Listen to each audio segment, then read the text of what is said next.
Hello सांग मैंने केमिति अछंती मु आशा करे कि आपण मैंने बहुत भल अच्छे सांग मैंने उत्कल बालाश्रम रिक्वायरमेंट 2024 तरफ एक बहुत बड़ा नोटिफिकेशन आसी अच्छी जार सैलरी रहुच्छी कि 23,170 पर मंथ जहाँकि बहुत भल सैलरी रही अच्छी। तो सांग मैंने कौन रोचे यार एजुकेशनल क्वालिफिकेशन कौन कौन डॉक्यूमेंट दरकार कौन कौन एलिजिबिलिटी क्राइटेरिया अच्छी चलतु फुल भाव में डिस्कसन करनवा। तो सांग मैंने देखिपे ऑर्गेनाइजेशन नेम रोचे office of the collector and district magistrate Koraput Utkal Balashram. वो टाइप ऑफ जॉब टी रोचे डिस्ट्रिक्ट लेवल जिला स्तरीय जॉब टी रोचे एवं कैटेगरी रोचे ओडिशा गवर्नमेंट जॉब एवं पोस्ट रोचे वेरियस पोस्ट एवं एप्लिकेशन मोड रही उभय ऑनलाइन ऑफलाइन देखिए स्पीड पोस्ट रही कि रजिस्टर पोस्ट रही आपड़ जेकोसी गोटे मध्यम अप्लाई करें हु कैन अप्लाई ना ऑल ओडिशा कैंडिडेट्स आम ओडिशार समस्त छात्र छात्री मैंने अप्लाई करें। प्लेस ऑफ पोस्टिंग हूँ ओडिशा मध्य यार पोस्टिंग तो यार ऑनलाइन लास्ट डेट रोचे 5 अगस्त देखिपे और ऑफलाइन लास्ट डेट रोचे 10 अगस्त।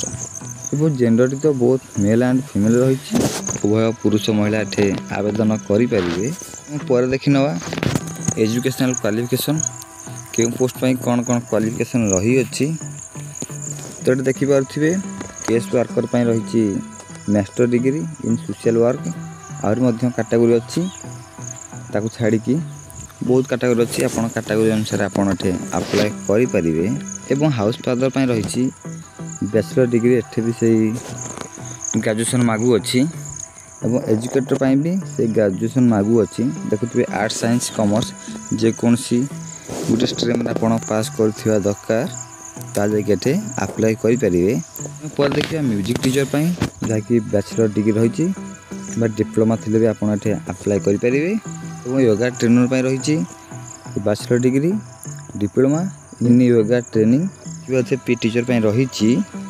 पर देखी नवा कुक पाई कौन रही देखिपे अष्टम रु 10th पास करेंगे बेले आपड़ अप्लाई करें। तो सांग मैंने आम तो देखने यार एजुकेशनल क्वालिफिकेशन पर देखी नवा यार एज लिमिट के रही अच्छी सांग मैंने एज लिमिट रही मिनिमम एज रही 21 वर्ष और मैक्सिमम एज रही 45 वर्ष।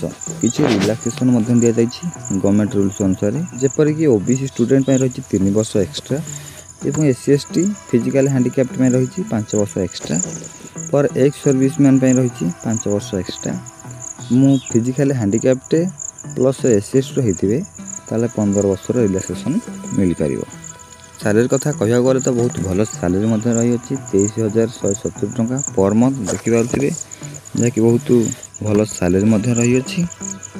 देखो सिलेक्शन प्रोसेस सांग मैंने तो नो एग्जाम रही आपण मार्क अनुसार सिलेक्शन हो पर आपणकर गोटे इंटरव्यू हम से इंटरव्यू पर आप नो स्किल टेस्ट रही देखिपे और डॉक्यूमेंट वेरिफिकेशन पर आपन को जॉब टी मिल पार। देखी ना एप्लिकेशन फी तो देखिपे तो नो फी तो रही समस्त for general for EWS for OBC समस्त नो फी रही समस्ते मागणार एठे आवेदन करें। सांग मैंने देखी ना किसी इंपोर्टेंट डॉक्यूमेंट्स तो देखिपे इंपोर्टेंट देखुचे higher certificate and marksheet +2 marksheet bachelor degree certificate BEd computer certificate and marksheet दरकार अच्छी कास्ट सर्टिफिकेट और Aadhaar card resident certificate of experience in hostel management जदि आप हॉस्टल मैनेजमेंट करेंगे ताले सर्टिफिकेट देदेवे एम्प्लॉयमेंट रजिस्ट्रेशन कार्ड देवे self attendance passport size photo देखिपे ये डॉक्यूमेंट दरकार अच्छी देखिए अप्लाई डेट तो सांग मैंने अप्लाई डेट ऑलरेडी स्टार्टेड हो गलानी 23 जुलाई रु लास्ट डेट हूँ 10 अगस्त आपड़ डेरी नक आवेदन कर दिंतु। सांग मैंने चाहतु मुझे बतईदेवी आपड़ कौटू ये नोटिफिकेशन पाइबे और किभली भाव में आवेदन करेंगे। तो सांग मैंने नोटिफिकेशन टी पाइबा आप गूगल जाई सर्च करने odisha.gov.in देखिपे ताको आप साधारण भाव क्लिक करने एवं पर यार ऑफिशियल वेबसाइट ओपन हो ओडिशा जीओवीटी जॉब ताको आपण साधारण भाव क्लिक करनियंतु।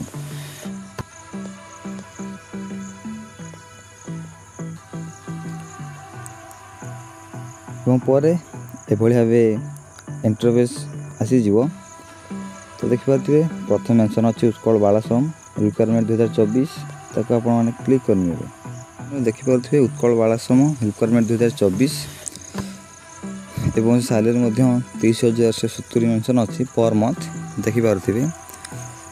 पर स्क्रॉल करनियंतु एटा भल भाव देखि नियंतु पढ़ी नेबे एजुकेशनल क्वालिफिकेशन कौन अच्छी पर स्क्रॉल करने देखो नो फी रही अच्छी मैंने स्क्रॉल करा पर तलू देखुए किसी इंपोर्टेंट लिंक दि जाइए तले लिखाई देखो नोटिफिकेशन पीडीएफ लिंक एठू आपन क्लिक हियर करके नोटिफिकेशन भल भाव पढ़े और अप्लाई लिंक ऊपर क्लिक करके आपन आवेदन करेंगे। देखो एप्लिकेशन फॉर्मेट दि जाइए आपन क्लिक हियर करके भल भाव पढ़े और आवेदन करेंगे।